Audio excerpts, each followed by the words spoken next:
Hello，大家好。那我们今天来讲一下怎么样做出像这样子的渐层的点点的图案。也要在开始之前先说明一下，这个做法呢跟 Photoshop 的做法不太一样。那我在最后还会再示范一次 Photoshop 的做法。它的缺点就是我们现在看到的这一块正方形哦，所以这个部分呢，就是请大家斟酌使用，就是斟酌一下。如果觉得合用就用，不合用那就没关系哦。对，因为网络上面其实还是有很多素材可以抓来用。那首先呢，我们先用渐层随便拉一个渐层色，像这样子啊。那我这边呢就使用蓝色。那在这边说明一下，我的画布是2000×2000像素。接着呢，我们到图层属性这边打开网点，然后网点线数调低。那如果你的颜色就是很浅的话，它就会变成像这样子，就是点点比较稀疏。那如果你希望说点点密一点，像刚才那样的话，你可以把直接调黑色，像这样子。好，接下来呢，我们要调整一个就是网的设定，那你可以把它改成圆。那底下还有很多其他的形状，你也可以来参考，比方说像这个星星的造型也很可爱。接着呢，我们右键点阵画图层。好，那我们在确定好点点以后，我们可以放大来看，你们会发现说这些点点其实都是很明显的锯齿哦，这边都是锯齿。好，但如果不介意的话，或者是你的图其实本来就很小，你是可以就是这样子缩小一点，就直接用，像这样子。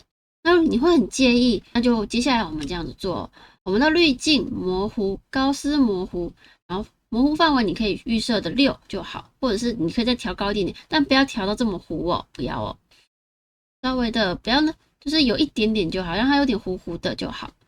然后接着到滤镜锐化 USM 锐化。半径最高，强度最高，阈值最低。好了，就按 OK。那如果你的画布是比较大张的话，你就要稍微等一下。那这时候我们再放大来看，它刚才的那个锯齿就不见了，就会变成比较平滑的圆。那如果你觉得这样子还是太糊的话，就是刚才我们的高斯模糊做太高的话，你可以再做一次，它就会像这样子，比较会介于刚才很锯齿到不锯齿之间。那好了以后呢，我们用灰度、透明度之后，我们就可以快乐的去填上我们想要的渐层色，像这样子。好，这是 CSP 的做法。那接下来呢，我们到 Photoshop 来做。那 Photoshop 的话，请你帮我第一件事情，帮我打开你的这个快速遮色片，接着呢，找到你的渐层色，然后选到基本，然后黑跟白这个就好，然后拉一个像这样子的渐层。像这样子的渐层，接着我们到滤镜、像素、彩色网屏。那这边呢，我们就先随便打一下好了，它就会生出我们这个点点了。那现在点点太大了，对不对？所以呢，我们就是去调整一下，在像素、色彩、彩色网屏这边，那我这次改18，就会这样子变好看。然后我们结束快速遮色片，然后去做渐层填充。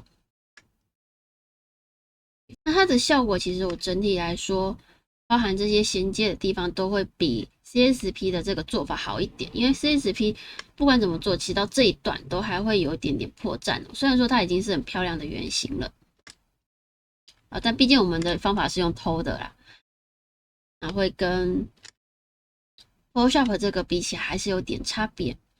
所以这就是我们这次如何用 CSP 做出像这样子点点效果的一个方式。谢谢大家。